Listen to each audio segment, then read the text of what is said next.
Welcome back, traders. Here, Chris Caprice, secondsguysforex.com. So this video is about explaining how Forex pairs work. The Forex market is slightly different than, say, trading stocks. If I'm just buying Apple shares, I'm just buying Apple shares. I'm not buying it against anything else. But when you're trading currencies, the only way to make money is trading one currency against the other. I can't trade the euro against the euro and expect a profit because there's no change in value there. But when I trade, I'm trading one currency against another, and I'm expecting one to rise or fall in value relationship to the other, and that's how I make profit. So let's go ahead and explain how this works.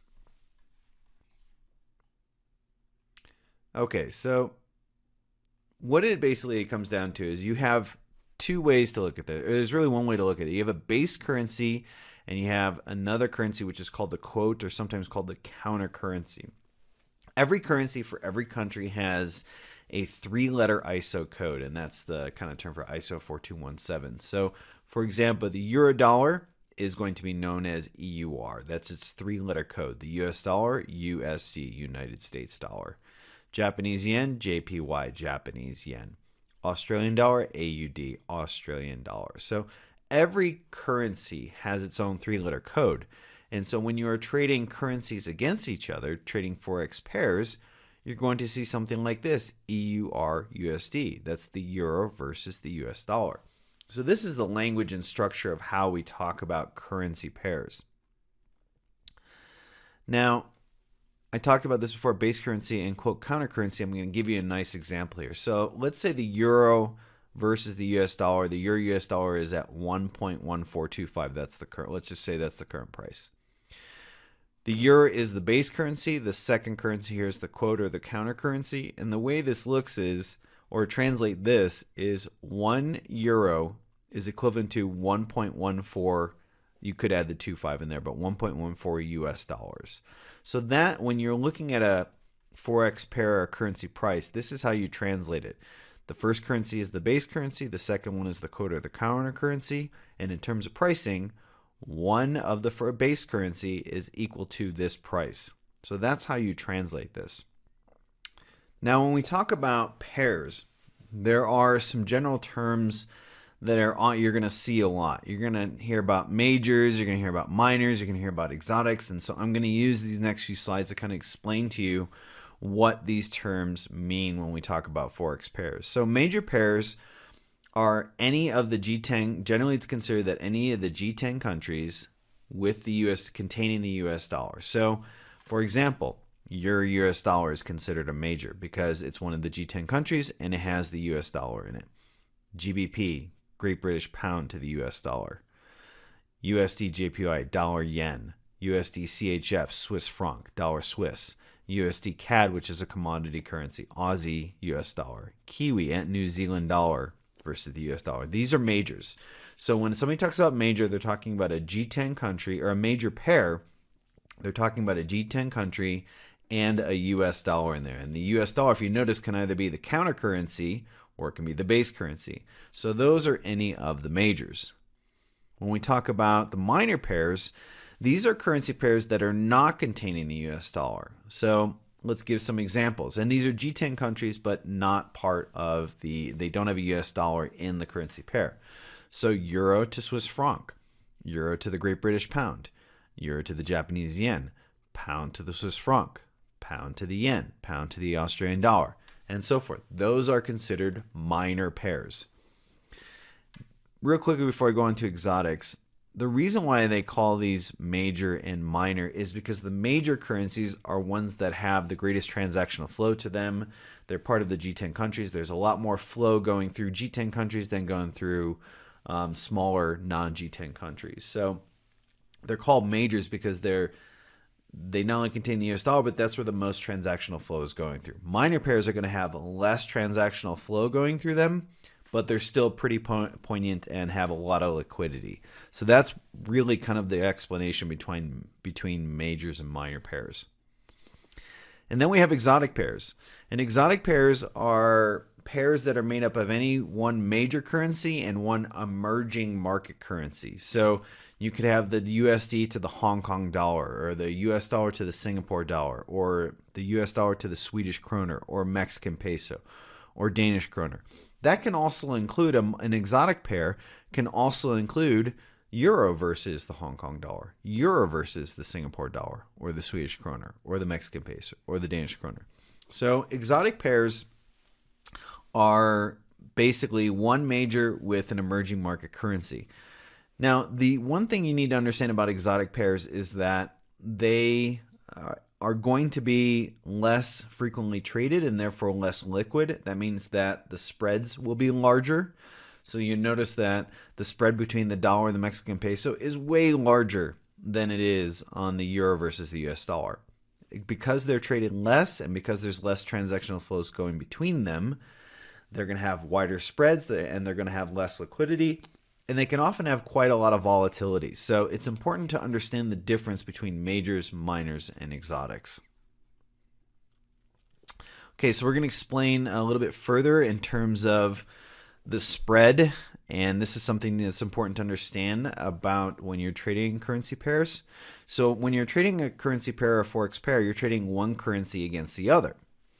And there is a spread on that. And so the spread, the way to understand the spread, it's the difference between the ask and the bid price. So if you were to go into your broker platform, they generally show pricing on the chart that is either the ask or the bid. More often, it is showing the bid price. The ask price is, look, if I'm going to buy this pair, you'll see it's at 109. This is I believe it's the US dollar Japanese yen. So it's 109.407.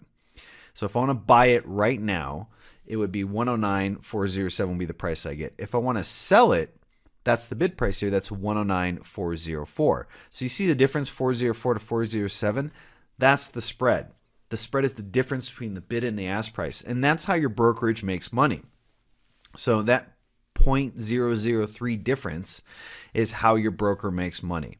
And they basically, what your broker is basically doing is taking prices from the interbank market. They are getting a spread themselves. So if your broker is FXCM or Saxo Bank or FX Pro or whoever it is, they are getting their liquidity from the interbank market from a liquidity provider. The liquidity provider is charging them a spread. And what the brokerage is doing is they're charging you a spread, but they're making the spread a little bit wider. So maybe their spread is 407 to 406, and they're saying, hey, I'm going to get, or maybe their spread is 406 to 405, and they're widening it a little bit. That's how brokerages make money.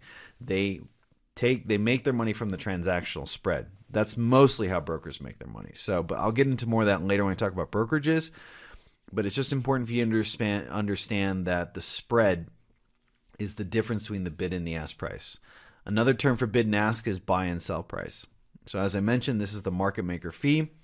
The smaller the spread, the better the liquidity. And this is what we talked about with majors and minors. So if we were to look at the spread for the US dollar versus the Mexican peso, it's going to be much larger than 0.03. It's going to be much larger. So this is what you need to understand about the spread. Swap and carry. We talked about this in the last video, how you can gain additional income through carry. I'm going to explain this a little more in detail here. So the swap is the interest rate differential between two currencies. Now, we have an example here of the Swiss franc and the US dollar. Right now, the current interest rate set by the Central Bank of Switzerland is minus 0.25%. The interest rate set by the Federal Reserve in the US is 2.5%. When you do that math, that's 2.75% interest rate differential. So now we understand this. Now we understand the swap. The swap is the difference between these interest rate differentials. Now, your swap or your carry can be positive or negative. I mentioned before that you're buying one currency against the other. So if I'm expecting the Swiss franc to rise in value against the US dollar, then I'm going to buy the Swiss franc. But when I buy the Swiss franc, I'm also buying that interest rate differential.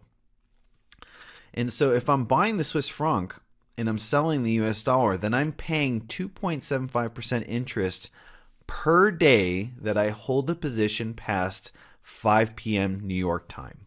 If I open my position after 5 p.m. New York time and I close it before the next 5 p.m. New York time, I don't pay any interest. But if I hold the trade past 5 p.m. New York time, I'm going to pay that interest rate differential. And so it can either be negative if I'm buying the Swiss franc, then I would be paying 2.75% interest on that transaction per day. However, if I believe the US dollar is going to gain in value versus the Swiss franc, then I would be buying the US dollar, and therefore I'm gaining the positive interest because I'm buying the currency with the higher interest rate. So every single day that I hold that trade past 5 p.m. New York, I am gaining interest rate carry or swap. So this is how you can make two incomes when trading Forex. You can make an income on the direction of the trade going in your favor, and you can make an income on the interest rate differential.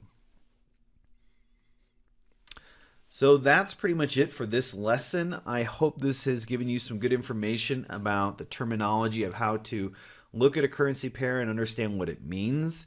When you see EUR USD, we're talking about the Euro US dollar, and how you understand that the first one, the first three-letter code, is the base currency, and the other one is the quote and the counter currency. So if I'm going to buy the euro versus the US dollar, then I'm buying euros and I'm selling US dollar. But if I think the US or the euro is going to go down in value versus the US, then I would be selling the euro versus the US dollar. So it's important to understand the language and the terminology here, what the codes mean, what the different terminology means, which one you're buying and selling, and also how there is an interest rate and swap if you carry your positions over the 5 p.m. New York time, and how you can use that to your advantage to make a second or additional income while trading.